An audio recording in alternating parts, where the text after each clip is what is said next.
उन्होंने खुद ही कहा लाल किले से, कहा अगली बार फिर आऊंगा। मैंने कहा जी नमस्कार, अच्छी बात। 70 प्लस का आदमी 70 प्लस और इतने उम्र में वो तीसरे अटेम्प्ट के लिए सोच रहे हैं। क्या कॉन्फिडेंस है 70 साल की उम्र में। यहाँ 17 का आदमी कह रहा गुरुजी बहुत डिप्रेशन में है सर, तुमको क्या हो गया? बस एक ही चीज, उस आदमी से मुझे एक चीज पे बहुत लगाव है, तो उस आदमी के जज्बे पे और उस आदमी की उपलब्धि से। S is equal to S कि बेटा तुम इससे बचने की कोशिश कर रहे हो, बचा कोई है ही नहीं, तुम इस पे काम करो तो तुम तो प्रधानमंत्री बनोगे। डन।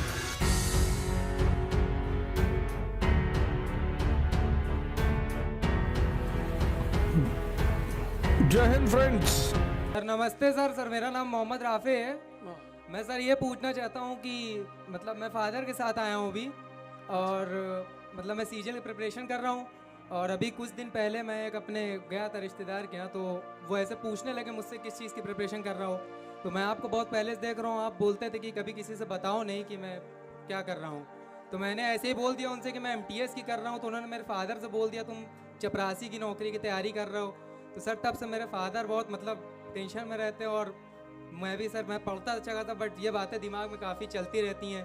कुछ लोग सोचो बोल देते- तुम जो है जी इतने भाग्यशाली हो कि तुम्हारी बेइज्जती हुई तुमको पता ही नहीं चला। गांधी की हुई महात्मा बन गए, अंबेडकर की हुई भगवान बन गए, अब तुम्हारी भी हुई है। तुम्हारे रिश्तेदार ने तुमको चुनौती दे दी है, अब तुमको सांसद बनना है, बस सीट सुन लो कहां से चुनाव लड़ोगे तुम। सर बस लास्ट एक चीज़ और कि सर जैसे हम पढ़ते हैं, अभी लाइब्रेरी जाते हैं, पढ़ते रहते हैं सर, तो महीने से 1.5 महीने के अंदर सर पता नहीं क्या होता है, अपने आप मन करता है कहीं बाहर निकल घूम लें। और मेरे फादर कहते हैं कि तुम पूरा मतलब पढ़ो, सिर्फ पढ़ते ही रहो साल भर, मतलब कहीं तुम्हें घूमने का मन नहीं अरे होना भैया चाहिए। झगड़ा कराओगे, तुम्हारे बाप साहब ने बैठे उन्हीं के सामने क्वेश्चन पूछ रहे हो। लेकिन चलो कोई बात नहीं। Hello sir. जी जी सर जी 2 मिनट, जी। मैं इनका फादर हूँ। जी मतलब बहुत सुना आपको, और मतलब क्या बताऊँ सर, बिल्कुल फ्लाइट हो गया आपके ऊपर। बस एक बात आप बच्चों को कह दीजिए सर, इतना ये बच्चा पढ़ता है, हमारा सब बच्चे पढ़ते हैं, लेकिन रात में PUBG जरूर खेल लेते हैं सर 2-4 घंटे। अरे ये सब सीमा हैदर से प्रभावित है, इनको लग रहा है कि भारत में नहीं मिलेगी तो कोई उधर से बाहर से आ जाएगी। पर खैर ठीक है, चलो कोई बात नहीं। लेकिन हाँ, एक बड़ा अच्छा सवाल इन्होंने कहा था कि भाई हम पढ़ते हैं तो हमारे 10-15 दिन बाद बेचैनी होती, जब बाल्टी भर जाएगी तो बहने लगेगी। ज्ञान बांटने से बढ़ता है और धन इन्वेस्टमेंट करने से। तो जब भी पढ़ो, ये बहुत बड़ी बात है, जब भी पढ़ो तो जो पढ़े हो उसको बांटो यार, किसी और को समझाओ, किसी और को सुनाओ, ना हो तो अब्बा ही को बैठ के समझा दो सब। ज्ञान बांटने से और धन इन्वेस्टमेंट से बढ़ता है। तो जब भी तुम्हें लगे कि यार अब पढ़ने का मन नहीं कर रहा, इसका मतलब बाल्टी भर चुकी है, तो जितना पढ़े हो 10 दिन 15 दिन 20 दिन पढ़ा दो, बस तुम बहुत रिलैक्स फील करोगे। लिख डालो, पढ़ा दो, एक्सप्लेन कर दो। किसी कोचिंग में चले आओगे तो भैया हम फ्री में पॉलिटी पढ़ा देंगे, हमें पैसा नहीं चाहिए भैया। फिर देखना तुम्हारी तैयारी कितनी तेजी गति पकड़ती है। कभी भी तुम्हें कोई दिक्कत आए, कोई परेशानी हो, जिंदगी मुश्किल में लगने लगे, चारों तरफ अंधेरा छा जाए, आकर अवध ओझा से मिलना। कोई यहां जिंदगी में, और मालिक से हमेशा कहना कि प्रभु संघर्ष ना खत्म हो प्रभु। देखो हमारे माननीय प्रधानमंत्री जी तीसरी बार PM बनने जा रहे हैं, संघर्ष नहीं है।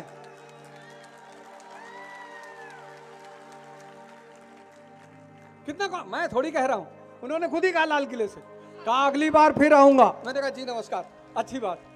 क्या कॉन्फिडेंस है 70 साल की उम्र में। यहाँ 17 का आदमी कह रहा गुरुजी बहुत डिप्रेशन में है सर, तुमको क्या हो गया? जैसे हम तो तब भी अच्छे परिवार से थे, वो तो अति साधारण परिवार से। मुलायम सिंह यादव, मायावती, ये सब कितने साधारण परिवार के लोग थे। अगर तुम इन लोगों का इतिहास देखो, ये लोग बहुत साधारण, अति साधारण परिवार के लोग, लेकिन हिम्मत, साहस, लड़ाई, ये भागे नहीं। तुम राजा भी बनना चाहते हो, कहते हो भैया लड़ाई ना हो, मास्टर जी ताबीज मिलेगी। कितने लोगों की कुंडली बनी हुई है? कोई बात नहीं, अच्छी बात है, बनी है तो वैसे ही पूछ रहे। बनी कितने लोगों की कुंडली ज्योतिषों ने देखा और कहा कि बहुत संघर्ष है जीवन में, तो तुम तो प्रधानमंत्री बनोगे, डन। क्योंकि राहुल गांधी जी की कुंडली में संघर्ष नहीं था। हाँ, राजा के घर में पैदा हुए थे। अगर तुम्हें ज्योतिष कह रहा है कि तुम्हारी जीवन में संघर्ष बहुत है, तो तुम तो सांसद से नीचे बनोगे नहीं। ये तुम मेरी बात एकदम नोट कर लो डायरी, क्योंकि मैं जानता हूं कि राहुल जी के जीवन में संघर्ष नहीं था। और जिसके जीवन में संघर्ष नहीं होता उसको भूजा और पॉपकॉर्न में अंतर नहीं पता होता।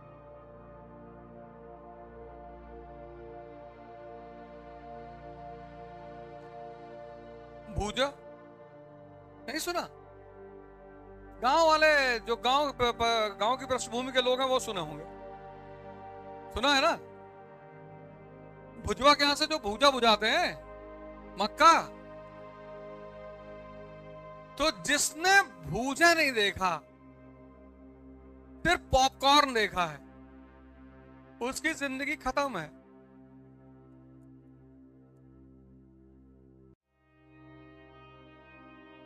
कभी गए थे बुझाने के लिए? गए ना? कैसे उसके बगल में बैठना पड़ता है, आंच आती है वहां से, है ना? हाँ बिल्कुल बिल्कुल। संघर्ष जीवन में बहुत प्यारी चीज है, मतलब उससे प्यारी तो कोई है ही नहीं, बशर्ते तुम ये मान लो कि संघर्ष करना कैसे। तुम भगवान से कभी ये मत मांगना कि प्रभु मेरे जीवन से संघर्ष खत्म कर देना। अगर उसने तुम्हारे जीवन से संघर्ष खत्म कर दिया तो खत्म हो जाओगे तुम। मैंने कहा ना, तुम्हारी जिंदगी की जो अप्रोच है वो गलत है, इसीलिए तुम परेशान हो। बाकी कुछ परेशानी की वजह थोड़ी है। तुम भगवान से कहते हो प्रभु लाइफ सेटल कर दो, प्रभु खुद सेटल नहीं है। इस यूनिवर्स में ऐसी कौन सी चीज है जो गतिमान नहीं है? सब चल रहा है। एक दिन ये धरती खत्म हो जाएगी जिस पे हम रह रहे हैं, एक दिन ये सूरज खत्म हो जाएगा। खत्म होने का मतलब बदल जाएंगे। इस ब्रह्मांड में कुछ खत्म नहीं होता, ट्रांसफॉर्म होता है। मैटर की वही तो डेफिनेशन है, matter can never be created not destroyed. इसलिए जो डेथ का कॉन्सेप्ट है ना, वो गलत कॉन्सेप्ट है। कोई मरता ही नहीं, यहां ट्रांसफॉर्मेशन होती है एक फॉर्म से दूसरे फॉर्म में। सॉलिड, लिक्विड, गैस, वो ट्रांसफॉर्मेशन होती है, बाकी कोई कहीं जाता नहीं। तो तुम संघर्ष से मत भागो और ना भगवान से कहो कि मेरे जीवन में संघर्ष खत्म कर दो। तो अब क्या करो? तुम शक्ति की मांग करो। S = S। जितनी ज्यादा शक्ति डेवलप करते चले जाओगे उतने ज्यादा संघर्ष करने में मजा आने लगे। तुम गलत काम ही करते हो ना। अरे भैया IAS बनने जा रहे हो, 10 लाख लोग दे रहे हैं, उसमें से 1000 लोगों को लेना है।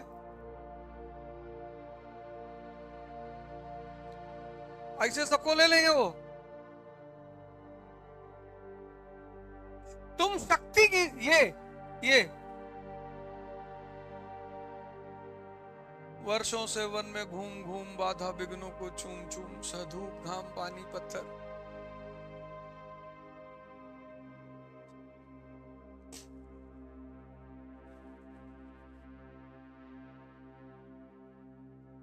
सधूप गाम पानी पत्थर, पांडव आए कुछ और निखर। ये सारी जीवन पूरा हम तो मतलब अगर ये बात हमें हमारे गुरु ने नहीं बताई होती कि बेटा तुम इससे बचने की कोशिश कर रहे हो, बचा कोई है ही नहीं, तुम इस पे काम करो, शक्ति पे। दोनों, मेंटल और फिजिकल दोनों। सिर्फ फिजिकल हो जाएगी तो आदमी गंडा हो जाएगा, और सिर्फ मेंटल हो जाएगी तो आदमी लोमड़ी हो जाएगा।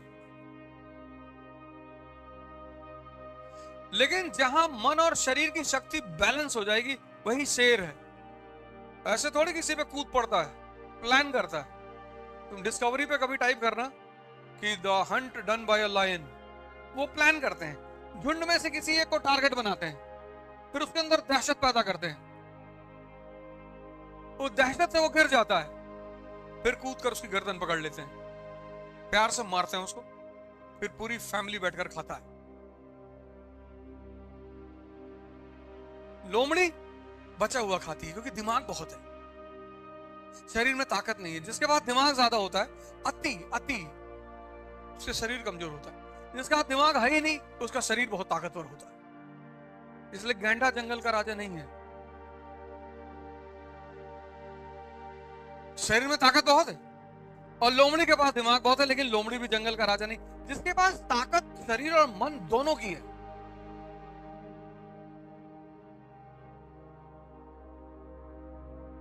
तो तुम संघर्ष पे ध्यान ही मत दो, तुम सिर्फ शक्ति पर ध्यान दो। शक्ति बढ़ती चली जाएगी, संघर्ष छोटा नजर आने लगेगा, खत्म तो नहीं होगा। तुम सोचो मोदी जी इतने उम्र में 60, 70, 70 के आसपास पहुंचने वाले होंगे, 73, और इतने उम्र में वो तीसरे अटेम्प्ट के लिए सोच रहे हैं कि 5 साल और। अरे लाल किले पे बोले नहीं कि अगले साल में फिर झंडा फहराने आऊंगा, इसका मतलब कहीं ना कहीं उनके मन में है ना कि 5 साल और। 70 प्लस का आदमी, 70 प्लस, इतना लोग उसको गाली देते, इतने लोग दुआ पढ़ रहे हैं सुबह उठ उठ के कि मालिक अब रहने दे।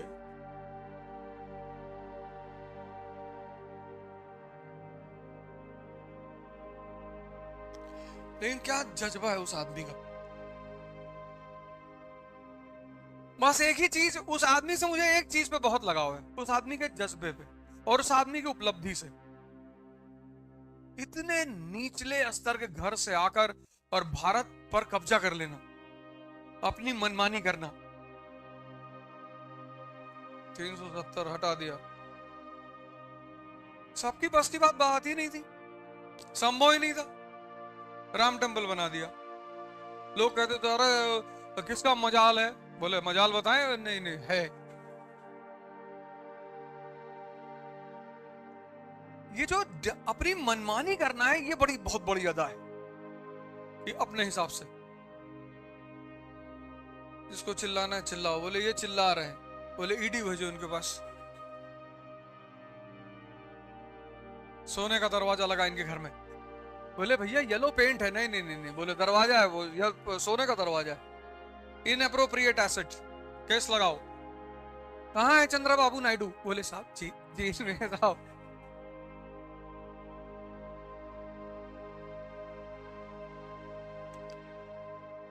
कोई कुछ भी कहे, पर उस आदमी की उपलब्धि जीवन, मैंने कहा शुरुआत में, संघर्ष है। वो तुम्हें एहसास होगा, अभी थोड़ा सा और बड़ा हो गए तो एहसास होगा। जब तुम क्लास 10th में थे तो पापा मम्मी क्या कहते थे कि बेटा 10th के नंबर बहुत इंपॉर्टेंट होते हैं, बहुत। और तुम्हारी वो बरेली वाली मौसी का लड़का 98 लाया था, अब तुम मर मर के 98.4 लाए। फिर माँ बाप ने कहा कि 12th आखिरी पढ़ाई है बेटा, 12th आखिरी।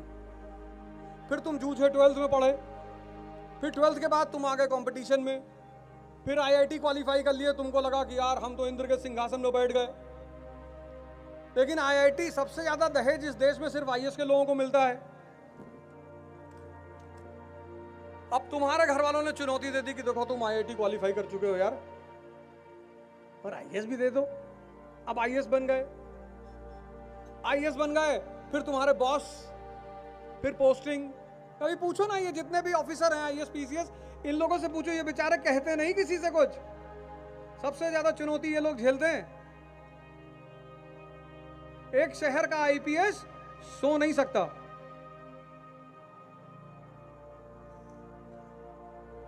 पूरे शहर की जिम्मेदारी, सुरक्षा। अभी तो बड़ा मौज कर रहे हो तुम, कल जब IPS, इस जीवन में संघर्ष कभी खत्म नहीं होगा। फिर संघर्ष से निपटने के लिए क्या करना है? शक्ति पैदा करनी है। शक्ति कहां से आएगी? योग से, ध्यान से। आज के युवा की जो सबसे बड़ी दिक्कत है, वो बिना शक्ति के संघर्ष कर रहा है, तभी तो गुटखा खा रहा है। बादाम वाला तेल लगा रहा है, बादाम वाला शैम्पू लगा रहा है, बादाम वाला साबुन लगा रहा है, खा रहा गुटखा, डीओ लगा रहा है।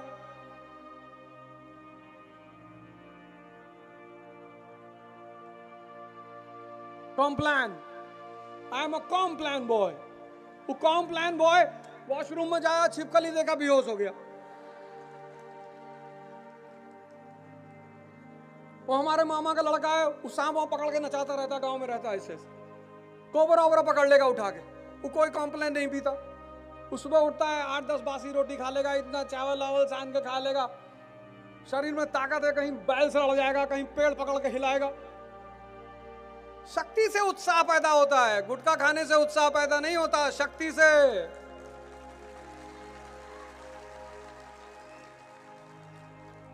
कोई खैनी खा रहा है, काय खा रहा हो भैया?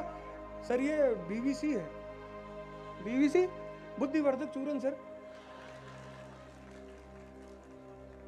अगर ये बुद्धिवर्धक चूर्ण है तो सब रिक्शे वाले तब तो डीएसपी हो जाए।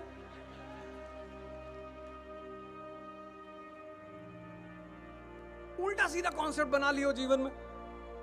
इस देश की सबसे बड़ी विधा, सबसे बड़ी और सबकी है वो।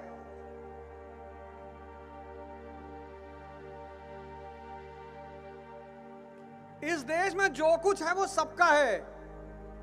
India is for Indians. और जब हम इंडियंस कहते हैं तो उसमें सब हैं, हिंदू, मुसलमान, सिख, ईसाई, अपर कास्ट, लोअर कास्ट, सबका ये देश है, सबका, बराबर का। आजादी की लड़ाई पढ़ोगे, सब ने कुर्बानी दी है। तो इस देश में जो कुछ भी है वो सबका है।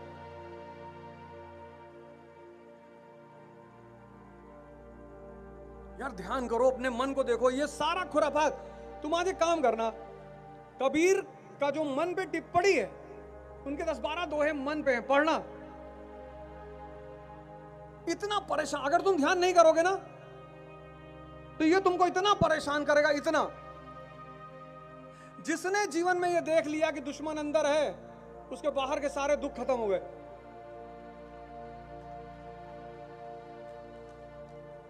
तुम देखो, तुम सोचते हो कि कल सुबह 4 बजे उठेंगे, और शाम को ये बड़ा ताव में रहता है बहुत कि बस कल से फाट डालना है सब एकदम, और बस बहुत हो गया, पापा का पैसा बहुत बेकार हो रहा है, पापा को कुछ करके दिखाना है अब, और मामा जो मम्मी का मजाक उड़ाते हैं उनको भी देखना है। और रात में बड़ा ताव में रहेगा और सपना बनाएगा, ये करेगा, और 4 बजे का अलार्म लगेगा, और जैसे ही 4 बजेगा ये पता क्या कहेगा? कहेगा 5 मिनट और। ये 2 घंटा नहीं कहेगा, इसकी तुम स्मार्टनेस देखो, ये नहीं कहेगा 2 घंटा और, कहेगा 5 मिनट। और तुमको लगेगा यार 5 मिनट कोई ज्यादा तो होता नहीं। अब तुमने आंख बंद कर ली, नींद खुली 9 बजे, और जब 9 बजे सुबह नींद खुली तब ज्यादा, मतलब ये जलील करता है कि उठ ही नहीं पा रहे हो, कुछ कर ही नहीं पाओगे जिंदगी में।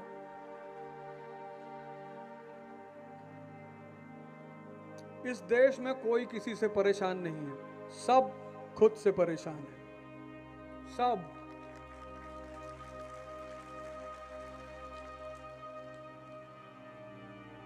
तुम्हारा ड्राइवर तुम्हारे हाथ में है ही नहीं। मैं एक साहब के, मेरे एक दोस्त है, उनका भतीजा दिल्ली में पढ़ रहा था, तो हमसे कहा अवध उसको 5,000 रुपए दे देना, उसको जरूरत, हमने कहा दे देंगे। गए देने कमरे पे, तो हल्दी शहद वहद मुंह पे लगाया हुआ था, तो हम देखे उसको, तो हमने कहा कि जल गए क्या? कहा नहीं अंकल, वो, हमने ये क्या लगाए हो? कहा हल्दी और शहद लगाए हैं। हमने कहा क्यों? कहा वो चाचा चमक आती है। तो हम पैसा हाथ में लिए थे, उसको जेब में डाले, फोन मिलाया अपने दोस्त को, हम कहीं 10,000 साल तक चपरासी नहीं बनेगा, आईएएस तो बहुत दूर की बात है, और इसको हम 1 रुपया नहीं देंगे। कहे अरे अवध क्या हो गया यार? अरे मैंने कहा इसका आधारभूत सिद्धांत ही खराब है, शहद खाने की चीज है, मुंह पे लगा रहा है ये लाइट जल रही शहद लगाने से जल रही है, इसमें पावर जनरेट हो रहा है। अगर चाहते हो चमको तो शक्ति पैदा करो, शक्ति।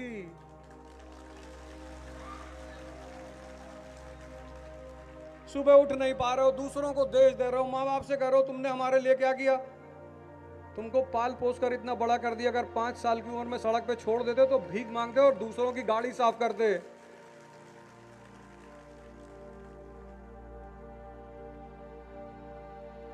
बीस साल के बाद जिस माँ बाप ने आपको 20 साल का कर दिया ना, वो भगवान है आपके लिए। उसके बाद अपना साम्राज्य खुद बनाइए। अगर आप अपने आप को सिकंदर समझते हैं तो आप अपना साम्राज्य खुद बनाइए, शक्ति पैदा करिए।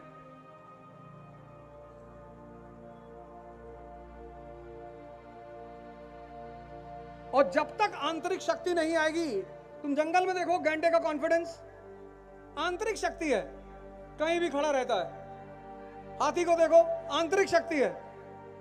जिसके पास शक्ति नहीं है उसी के पास डिप्रेशन है।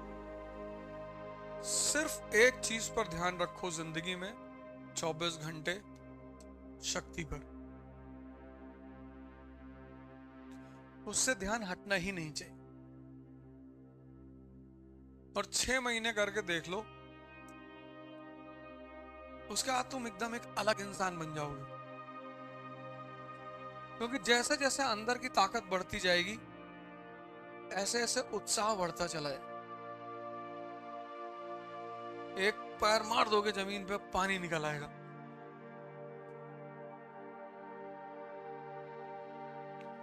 उत्साह की कमी जो है, और तुम उसका उल्टा करते हो, तुम मोटिवेशन का सहारा लेना चाहते हो। मोटिवेशन में मेहनत नहीं करनी है। 24 घंटे मोटिवेशन सुन लिया। मेहनत बहुत जरूरी है जीवन में। चलो एक दिन तुम लोग को साइकिल से आगरा टहला लाएं।